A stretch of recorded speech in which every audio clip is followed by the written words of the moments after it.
So this is talk about Google Chrome browser, and I want to talk firstly about some of the general principles and how the browser got started, the sort of user message. Then I'll talk a little bit about how the projects actually operated, and then I'll talk about how you can plug into it as a developer. So firstly, Chrome's about 2.5 years old. It was created as a new browser to promote these kinds of principles, and these are very much the principles that drive the Chrome team today. There's speed, simplicity, and security. So the first thing is speed, and that's a very noticeable thing when you start to use the Chrome browser right from the start. Very quick download and quick updating. There's different aspects to speed, and one of them is JavaScript. JavaScript is a programming language. It's nothing to do with graphics, and it needs an engine to actually run it. And with Chrome, it actually came out right from the start with the V8 engine. It was a very fast engine when it first came out 2.5 years ago, and it's just continued to be optimized. And in fact, V8 has now been used beyond the browser, and I think it's one of the driving forces behind something like Node and the general trend towards JavaScript outside the browser. It's a real enabler because it is fast enough to be able to use in contexts where people might have laughed at the idea of JavaScript being used outside the browser just a few years ago. We recently released Crankshaft just in December, and this actually is the next generation of V8, further optimizations. You can see how some of these algorithms have been further improved, or these benchmarks from before and after Crankshaft. And over time, V8's just continued to grow in speed. So it was originally, when it first came out, it was lauded as being a very fast processor anyway, but it's just continued to get faster and faster over time. And the other really important component of speed is rendering, and this is also something that's increased over time and really going to be, again, increased further with the trend towards GPU acceleration. This is starting to happen. These are some benchmarks that were done, I think, against some of the IE benchmarks, basically before and after hardware acceleration. So you can see that's very much the next generation of what's happening with rendering speeds on the web. Another aspect to the speed is DNS prefetching, so actually preemptively going out and getting IP numbers for the things that you might be about to click on. That's just another example of the kind of thought that goes into Chrome just to squeeze out every bit of performance in the user's browsing experience. And then there's UX speed as well. So the kind of user experience is a whole different aspect to speed that's also very important. And that really takes us to the next principle, which is simplicity. So Chrome does aim to be a very simple browser. It's really cutting out a lot of the fat from some of the conventions that have evolved on the web. So you've got things like without any status bar. There's no separate search bar. All this gets combined into the Omnibox here. Really simplifying menus and cutting out any extra buttons and putting it all into the menu there. Popups are just like no.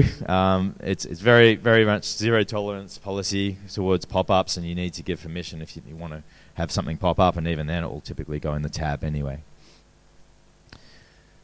And auto-updating is an important feature of Chrome and something that was differentiating it right from when it came out. It's basically the concept that it's sitting in the background using a very efficient algorithm to download diffs between the different browsers, different versions. So when there's a new version that will come out, it will silently update in the background, and that will run the next time the user starts the browser.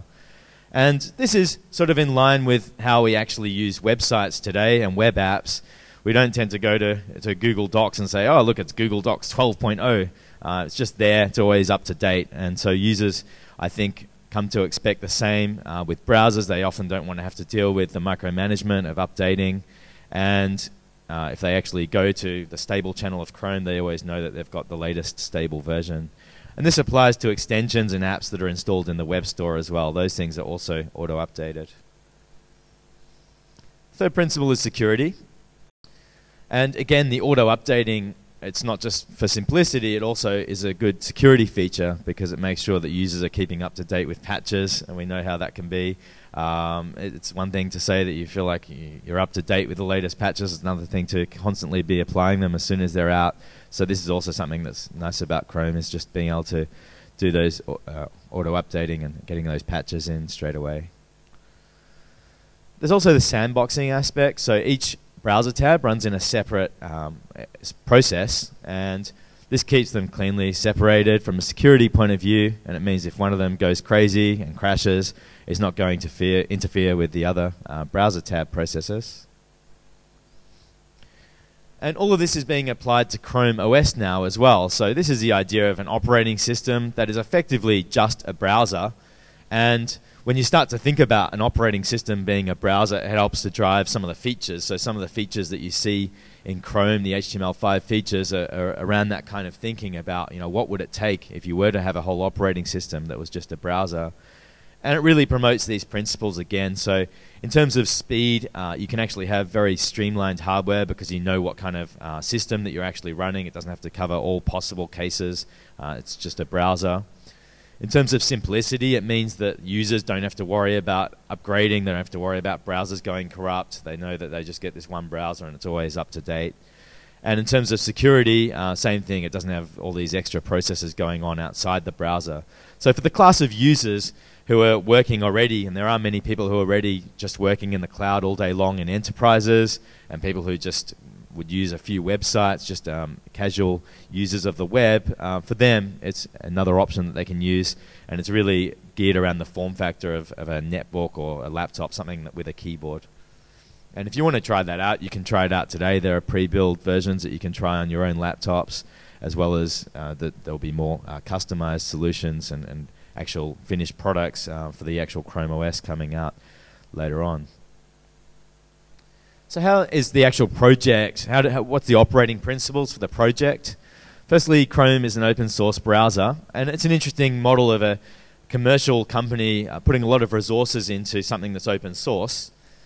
It's based on Chromium, and it's really a thin layer on Chrome is a thin layer on top of Chromium, so it adds a few extra things. It adds the branding, the fact that there's like this stable channel that's always like the latest version that's considered stable, and some of the commercial proprietary codecs and Flash and so on are slightly different. But on the whole, Chromium pretty much has all the features, and as developers, you're welcome and you're encouraged to use early versions of Chrome to actually test out some of the newer features. Chromium is developed globally across many of the Google offices internationally, and certainly in London as well. And there are also external contributors, so Chrome does actually have people outside of Google also contributing. It follows a very agile model where there are several tracks going on at once, and there's this idea of a dev, a beta, and a stable channel, and they're all going on in parallel. And if you want to get involved with Chrome, if you've got bugs, you've got issues, please feel free to file them, crbug.org. And you can also talk about features on Chromium Discuss. You can suggest new features, things that are bothering you as a developer. And you can also download nightlies or get the actual source code from the repository at chromium.org. And if you do actually read about a new feature, it's easy enough to get hold of the nightly. If you actually get a snapshot, you can actually stay on the snapshot. So it's not like the auto-updating feature forces you to be auto-updated. If you want to actually have a fixed version for testing purposes or whatever, you can. So what can you actually do as a developer with Chrome? So firstly, there's the whole HTML5 side of things, of course. This is something that's very noticeable with all the browsers today. I'm not going to talk too much about HTML5 because I don't want to HTML5 you out today. But let's talk about some of the features that you might not be aware of that are in the latest versions of Chrome. Many of these aren't yet stable, but I just want to cover a few of them for you. Index database is one of them. It's the ability to do offline data storage. On the web, we've had local storage already for some time, and that's quite nice and stable, and it's an easy API, but it typically only allows you 5 to 10 meg across the different browsers, and it's synchronous, which is good and easy, but also can be a performance issue for large databases. It doesn't really do proper indexing. So On the web, we've had Google Gears, which has evolved into Web SQL database, which is basically like a SQL database inside the browser that gives you more structured data. And that hasn't had widespread support, it's fair to say, from all of the browsers. So it has been deprecated now. And index database is really the next generation of that hopefully seems to be having wider support. We can talk to some of the other browsers about that later. But certainly it's in Firefox 4 beta as well. And at the moment, it is a different API. There are some differences between Chrome and Firefox. It's not stable in Chrome yet, so it's something to keep your eyes on. You can certainly take advantage of these things now as performance optimizations, and hopefully there'll be libraries evolving too to actually provide a common data abstraction layer so you can actually write and not have to worry about whether you've got Web SQL database or local storage or whatever under the hood.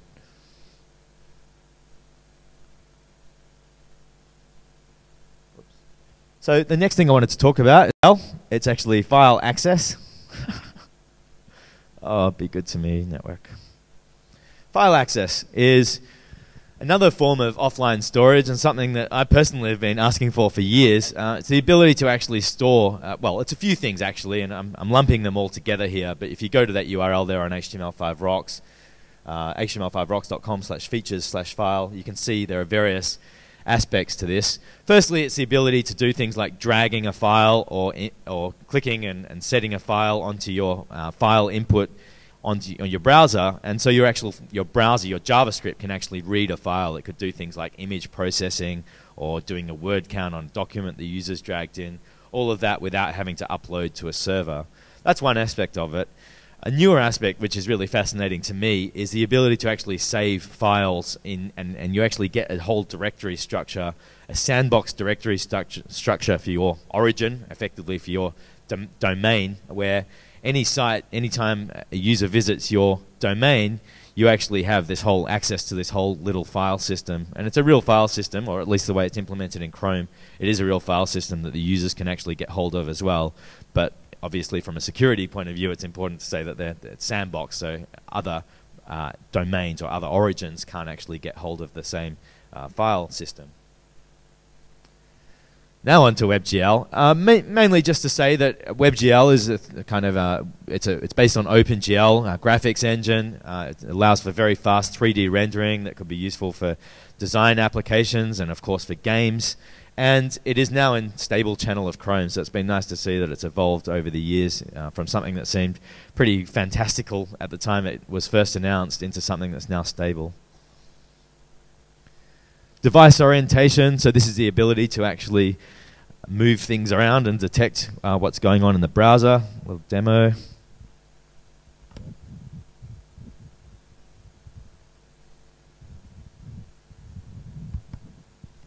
So, of course, you're probably not going to pick up your MacBook in a hurry and rotate it around, but it's nice from a development point of view because this is already supported on the latest versions of iOS. So you can do it for the iPad, for instance, and you can write games or whatever else you want to do with it.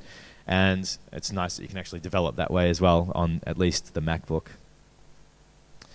Shared workers is a really interesting new concept too. If you're familiar with web workers, that's the ability to do a background thread where you can do complex computation without blocking the user interface.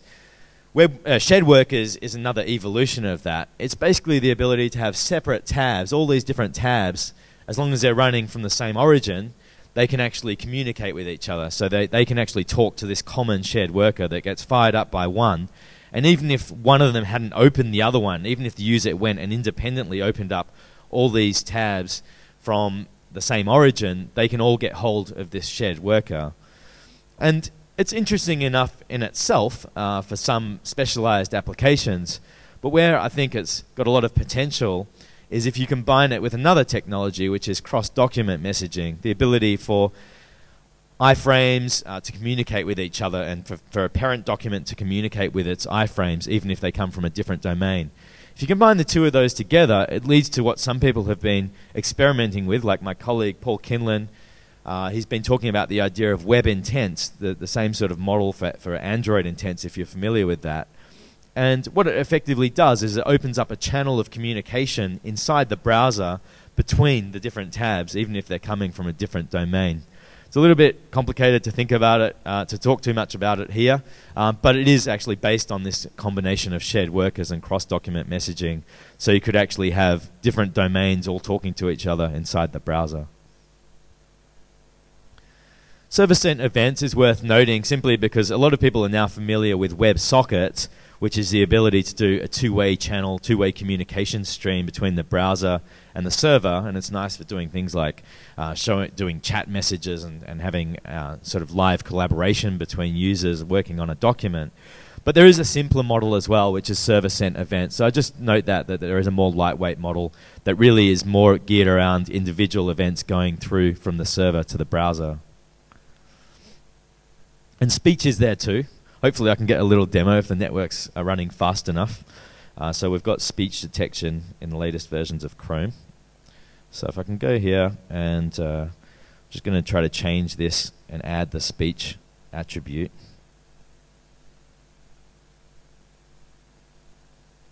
So x-webkit speech onto an input element.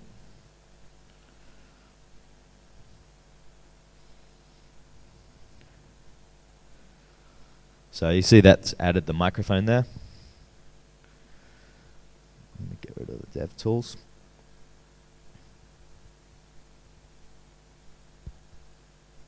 London Web Standards. So, there we go. Beautiful.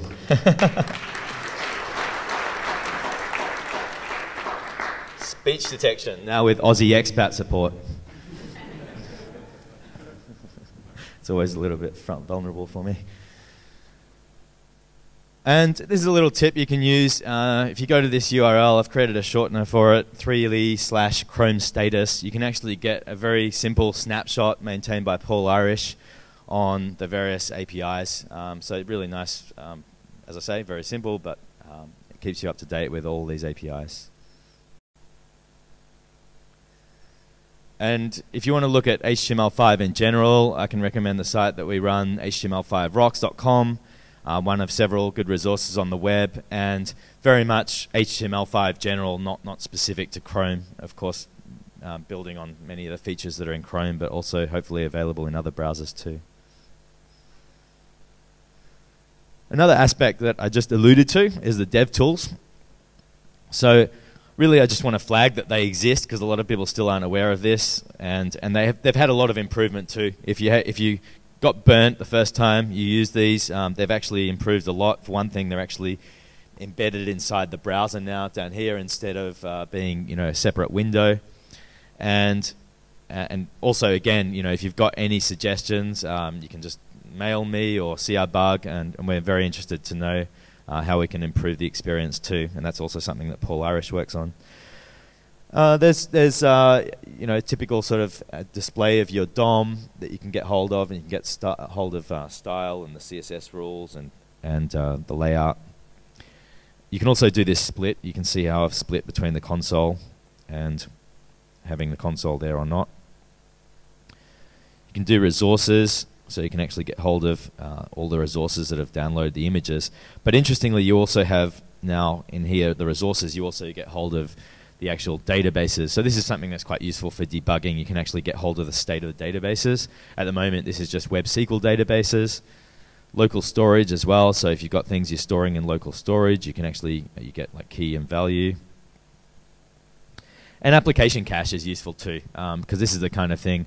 Application Cache API, if you're familiar with it, very nice API for performance optimization and for offlining your app.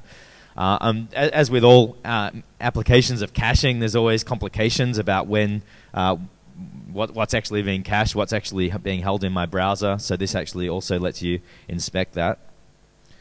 You've got a network tab. So if I won't dare to reload my slideshows, but if I let me open up that network tab and whoop, if I do a reload, I've got to get rid of the console there. Yeah, so you can see it will show you the standard sort of Gantt chart about how things are loading. You can do scripts, and you've got the various debugging tools for breakpoints and so on. Timeline, so you can actually do like profiling So you can do something and see what's going on, what's getting loaded, and what's happening inside the JavaScript. Similar sorts of things for profiling, where you can also get hold of things like memory usage. Audit for basically giving you recommendations about how you can improve your speed for the site. And okay, let me go on.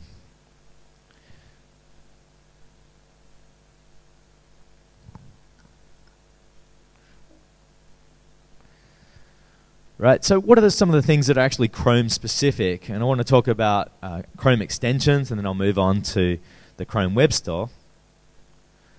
So as you know, Chrome extensions in general are things that make the browser better. They let you augment the usual browsing experience. And with Chrome, I'd say that the model of extensions is very task focused. So it doesn't sort of open up the browser raw and let you do anything you like to any part of the browser. It's more about anticipating the kinds of things, the common scenarios, and optimizing for those cases. And so some of those things that I can point out here are things like changing the actual browser user interface. So I can show you there. You can see these. Whoops. You can see these sorts of things here.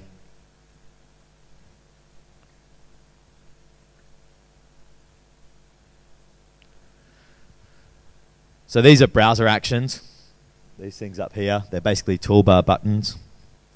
You can have page actions too, which only apply to certain pages and apply in the URL. Omnibox extensions, so this is the ability, so I've got one installed here, you can actually do like a star something to do a special kind of search. So Neat Bookmarks is a Chrome extension, and because I've just hit the star for a shortcut, it's actually going to apply anything I do specifically to Neat Bookmarks, and it just shows you bookmarks. Whoops. Nothing there.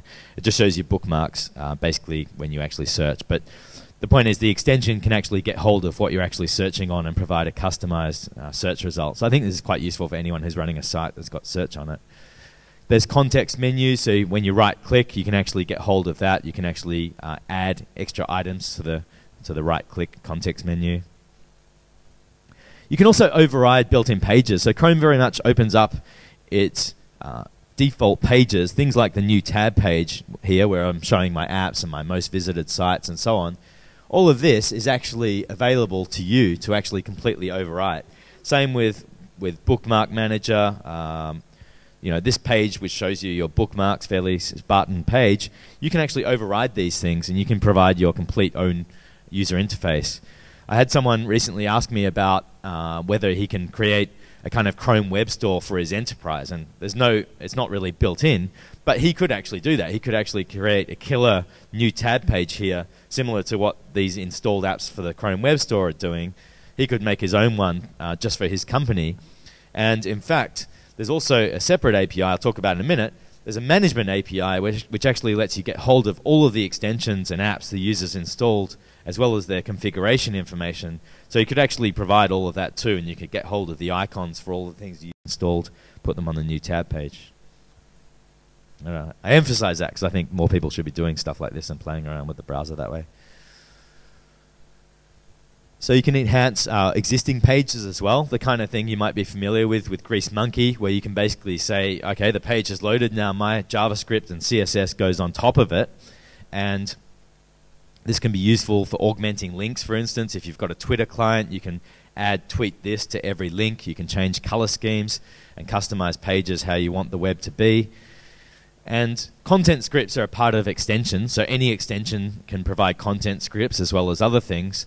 But Greasemonkey itself, the actual .user.js file format is also supported. So if you surf to a Greasemonkey page, you can actually import that into Chrome too. And it's no coincidence, really. The developer or the architect of the Chrome extension framework is Aaron Boudman, who was also the original creator of Greasemonkey. You also get these superpowers when you're an extension. You can declare these things, and if the user gives the extension permission to be installed, you'll be granted these permissions. A few things like cross-domain calls, so you can do mashups and pull in content from any website. You can do idle detection, so you could show when the user's gone idle to people they're chatting with, for instance. You can do background pages, and this is a really interesting it's actually, it's something that's been in extensions for a while, but it's actually just got more powerful. So background pages is the ability to actually run right from when the browser starts up until when the browser finishes, and you've got this background page sitting there. Where it recently got more powerful is actually part of the actual dock as well now. So you can actually, with apps, which is I'll talk about in a minute, you can actually surf to these apps, and they'll actually be running even in this sort of background window. So it's something that's also being applied to apps now too. But the kind of applications for this are firstly to be able to preemptively download. So you can actually download the latest news. You can use the application cache API to preemptively flush the cache for your app, so that when the user goes and visits your app for your website for the first time, it will already be there in its latest version, and with all the data, with the latest news stories or whatever else. They don't have to be loaded, and you can also make it work offline that way too. And another really good application for this is to use HTML5 notifications, the API that lets you pop up notification alerts even when the user isn't using the browser. When they're sitting in a completely separate application, you can pop up these notifications. And if you have a background page, the user doesn't have to go to any website. It's just always running and always polling the server to see if they just got mentioned on Twitter, or someone's trying to chat with them, or there's some latest news. You can pop that up to the user even if they're not using the browser. That's what an extension manifest file looks like. So you've got some basic stuff like a name and description. The version's kind of interesting because if you actually host your extension at the Chrome web store, or if you do it the right way on your own site, you've actually got the auto-updating feature built in. So the user's always got the latest version, and you don't have to worry about maintaining 50 different versions of your server 50 different versions out there of separate clients that your server has to be compatible with. You've just got the one version that's there across all the different Chrome browsers. And the version is what actually makes that happen. The browser will actually poll the server periodically, and it will say if it hasn't got the latest version of the extension or the app, it will actually download the latest version in the background, and it will be there the next time the user starts it up. You got some icons. You declare your permissions up front so the user can see what permissions the extension wants. Some of these are standard HTML5 permissions like geolocation and notifications. And others are things like unlimited storage, which are specific to Chrome extensions.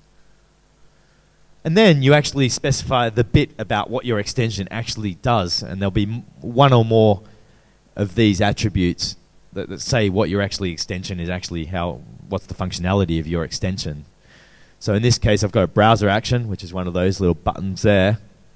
And I'm saying it's got a default icon, pretty obvious, title, and pop-up, which is actually the content that shows when you actually click on it.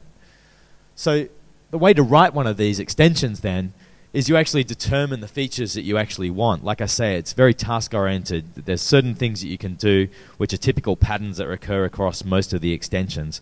So work out which features, and then you pretty much can find the config from the docs and just cut and paste that, and you'll know what you then need to do. Because if you look at something like this is the docs for all of the manifest.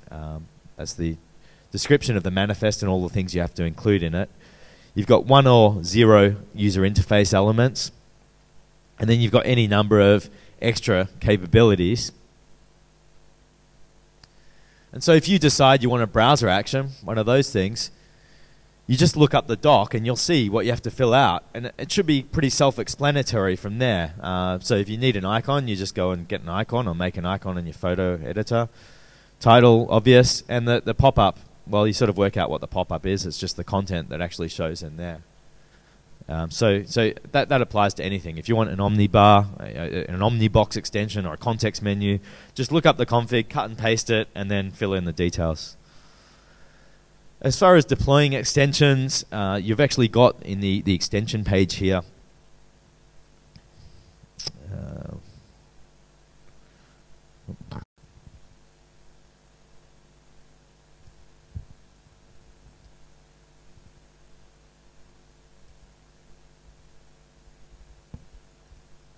Yeah, so this is the extensions. This is what a user would see if they wanted to look at their extensions. They'd just see a short list. As developers, we can expand this out, and we can actually load our code. So we just would load our manifest or our, basically the file containing the manifest and the icons and so on, the directory rather. And then we can reload every time we change that. So it's pretty straightforward to debug it. And once we've debugged it, then you can zip it up. And now that the web store's here rather than the previous extension gallery, you can just submit it straight to the web store. And on that web store, the motivation for the Chrome Web Store is basically to say, well, we've got HTML5, and everyone knows and loves HTML5 now, and there's lots of people putting great amounts of resources into making rich web apps. The gap that Chrome Web Store is trying to fill is things like this. It's discovery. So search goes only so far to be able to discover something like a photo editor. You're going to end up with a long list of things. Hopefully some of them will be running on the web, some of them will be downloadable, some of them will be reviews. Whereas on the web store, you've actually got a list of these apps that are actually available for you to run now. There's the evaluation problem as well. So for each of those photo editors that you might have looked up on a search, you're then going to have to go through them all and work out one by one whether they're right for you. And that requires the whole registration wall, as well as actually spending some time and getting to know these things. Because as I'm sure we've all experienced, you go into something, you spend a couple of hours, and then you find out it's missing that one killer feature, or it doesn't save, doesn't print, and then you have to go and try another one. And there's the monetization aspect as well. If you've got companies like Electronic Arts now developing HTML5 apps, they've got digital rights, they've got huge resources that they've put into it, they want to be able to get some compensation for it. So where the web store fits in with all this is firstly discoverability. It solves the problem, or it helps to work towards solving the problem of browsing, to be able to find all these different apps and be able to search through for these apps. And from a developer point of view, it's interesting if you're thinking about plugging in that Chrome's had this great growth. It's at 120 million plus active users now, and this is where some of the apps have been found. And I'm going to embarrass Malte down there and talk about Streamy, which is his app. So Malte, who's speaking later about performance optimization, he actually developed this app in his spare time, actually, and I suggested he put it on the store, and it ended up being featured on the homepage, and this was kind of the growth that he got, that he was kind enough to share as far as number of visits on analytics. Similarly, another London startup, Todoly, was going along quite steady, just at a small number of users over a few months. Was part of the launch and also featured, and so it can actually make a big difference for your app being discovered. Evaluation is another part of that. So being able to decide whether an app is right for you as a user means the kind of things that we've become familiar with on mobile marketplaces, reviews, ratings, screenshots. You also have the ability to do videos, which I think is a nice thing for a store. So it's not the magic bullet, it's not going to solve all problems, but it actually gets you a little bit further and gets you a little bit more information than just having to go and try all these things out yourself or research through 1,000,001 web pages. And monetization, based on Google's OpenID and an OAuth licensing server, so open standards, you can basically find out if the user's paid for your app and serve it, and if they haven't, then you can provide some trial version if you want. That's up to you. You can also use your own payment mechanisms as well. So the web store philosophy is to be very open.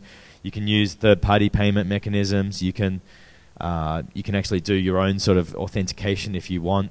But I think for providing a simple, seamless experience, it's worth considering using the standard like single sign-on using Google OpenID. The kind of code mechanism for this is actually quite straightforward. It's similar to the extension mechanism. So you provide this one manifest file. For a hosted app, which is just a linking to somewhere else on the web, so in this case I'm linking to this URL here, I simply provide a launch web URL, and everything else is basically the same as I showed you for extensions before. And the kinds of things that I think users want to see for apps, and certainly the sorts of things that marketing is looking for when they're looking to feature apps, is things like this. They want to have a rich user interface, task-focused, and a very quick login, or even, in fact, if you can do it with no login, even better. And that's what sort of separates it out from being a normal website. So that's the kind of question when people sort of ask, is it just a bookmark? Well, it sort of is in the terms of it is just linking to a normal website somewhere on the web if it's a hosted app. But it's different in terms of the kind of expectations users have got. It doesn't have to cover all possible cases.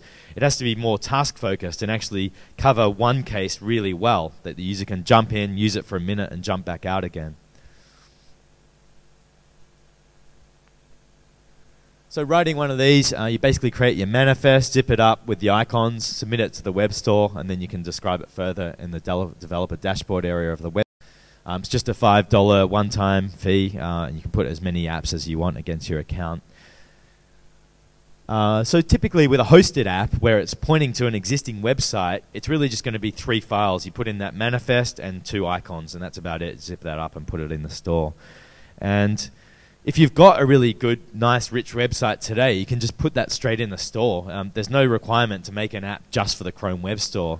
So don't really see it in the same category as creating a new iPad app or an Android app. It's something for people who've already got rich websites they can do today. For people who've got like an old school typical website like Wikipedia as an example, things like that don't really belong in the web store. Some people find them useful as conveniences, but really it's more about that rich app-like experience. And I think a lot of people probably find themselves in between the two on that spectrum, and they've got something that's quite rich, probably using a few HTML5 features. If you're in that category, then you can probably customize it a little bit and then put it in the store to get rid of things like describing the app and legal disclaimers and all those sorts of things that we typically see on a normal website don't really belong in a place where the users explicitly installed the app. So it's really just about customizing and tweaking the user interface a bit, and also adding single sign-on is another bonus if you can do that. And if you look at that manifest file, what some people will do is they'll simply take that URL, their existing URL for their homepage, and then just do $Chrome Web Store equals true, and just send a slightly different style sheet out if that's the case. There's also a tool my colleague created, Paul Kinlan again. Appmata.com is basically a way that you can actually just specify a URL, and it will just straight away go and using the fave icons as the icons and just sort of work out what you need, and you just type in your URL and you've got a zip file that you can drag to your desktop and upload to the store. And as far as hosted apps, we've talked about extensions, we've talked about hosted apps which are linking to somewhere on the web. The third thing is a kind of hybrid. It's packaged apps, and this is where you, similar to an extension, you package up all of your assets locally, so that they're in a package, you upload it, and then that will basically download into the user's browser. So your whole app, the HTML, the JavaScript, and everything will be sitting locally. So one obvious benefit of this is that it will work offline, but then you could say the same thing about hosted apps. You could say the same thing about hosted apps because they can use application cache, HTML5 application cache, to also work offline. Something that's probably more important about packaged apps is that they actually get extra permissions. They get the ability to run extensions, extension capabilities, things like being able to go cross-domain, things like this background page, context menus, content scripts. They can do all that. So in some respects, they get the best of both worlds. And just finally, I want to mention the ChromeFrame. This is the ability to embed Chrome inside Internet Explorer 6 to 8. And as a developer, you've only got one line to put into your code to actually make it compatible with the ChromeFrame plugin. And this will give you access to all the latest features on IE, and it will also give you just a faster browser because it's running completely the Chrome engine. And it does require the user to have installed it, but you can actually, if you go to Google for ChromeFrame docs, you'll find there's also some code there, a little snippet that you can use to ask the user if they're using IE and that it's not installed, that you can prompt them to install it as well. So I think I'm out of time anyway, so that's good timing. So cool. Have we got time for questions? All right, questions offline, I think. Okay, cool. Thank you. Thank you very much to Michael for that.